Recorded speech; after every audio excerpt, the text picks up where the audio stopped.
So in this video, we are going to talk about half-life in terms of an introduction. So what is half-life? And then we're going to look at how we analyze a graph of half-life. So to start with, let's go with a definition. So half-life is the amount of time needed for the amount of a specific radioactive isotope to decrease by half. Okay, so there's a couple of things that I want to point out. First of all is we're looking at the amount of time. Okay, so we're going to look at half-life in terms of seconds, minutes, hours, days, years. That's going to be our unit for half-life. Okay, and then it's how much time it needs to decrease specifically by half. That's why it's called half-life. So every time the quantity a half-life passes, a quantity is going to go down by half. Now, we can look at quantity in terms of counts, like we were measuring in our types of radiation lab. You can also look at it in terms of mass. You can look at grams. You can look at specific atoms. So there's almost any type of measurement, any unit that we can use for the amount of our substance. So that part can vary, but it's always we're looking at how much time it takes for that amount to go down by half. Now, the half-life for different substances can vary incredibly. So for instance, polonium-215 has a half-life of 0.0018 seconds. That means, for example, if I have 2 grams of polonium-215, after 0.0018 seconds, I'm going to have 5 grams. Okay, so every 0.0018 seconds, the amount's going to go down by half. On the other hand, we have uranium-238, where it takes 4.5 billion years for uranium-238 to decay by half. So every 4.5 billion years, the amount of uranium-238 will go down by half. And it isn't just a single, all of a sudden it's down by half. We're looking at the total amount that's there. So over the course of that 4.5 billion years, the uranium isotopes are going down. We just measure it specifically in half-life. So how much does it take to decrease by half? And so there's lots of different amounts of time that it can take for a certain isotope to decay. One way that we can look at half-life is by a graph.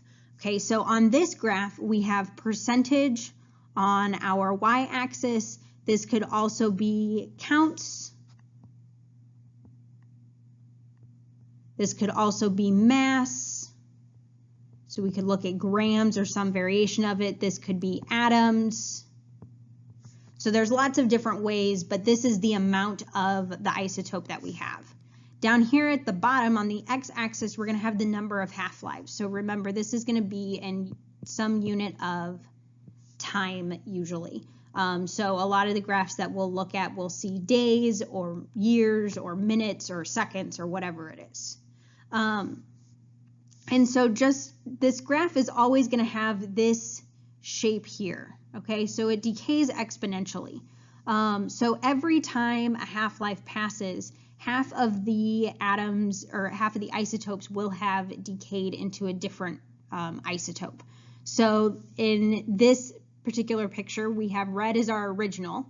So after one half-life, half the red dots are now gray dots because that's the decay isotope. And then after another half-life, another half of those red dots have turned into gray dots.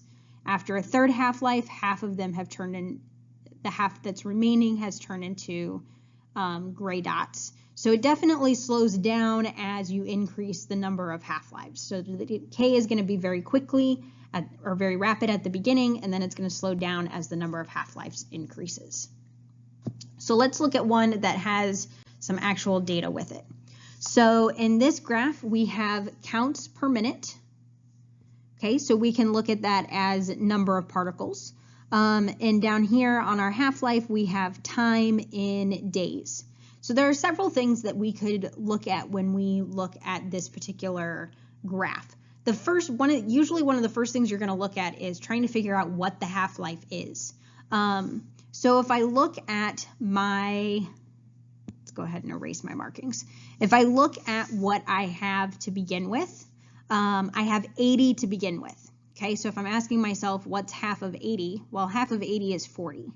Okay, so if I go down to 40 on my graph, and then I'm going to take that over and I'm going to look at where that falls on my line.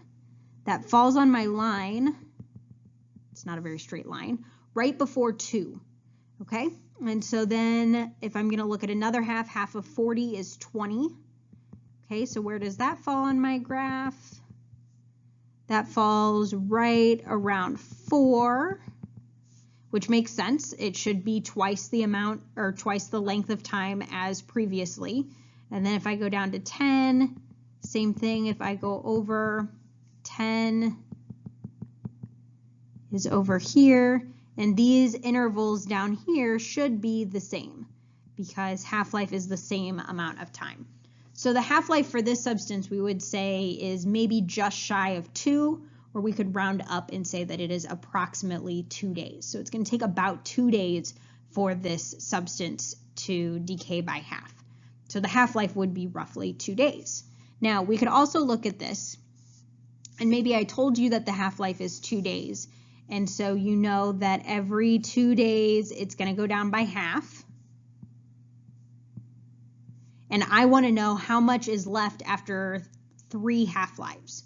Okay, so here's 1 half-life, here's 2 half-lives, here's 3 half-lives. So 3 half-lives would be 6 days. So now I'm going to go find that on my graph, and that would be about 10 counts remaining. Okay, so after 3 half-lives or 6 days, there are 10 counts per minute for this particular substance. So you can analyze this in several different ways. We could say that there are 10 counts remaining. We could say that we started with 80, there's 10 left, which means that 70 counts, it's gone down by 70 counts.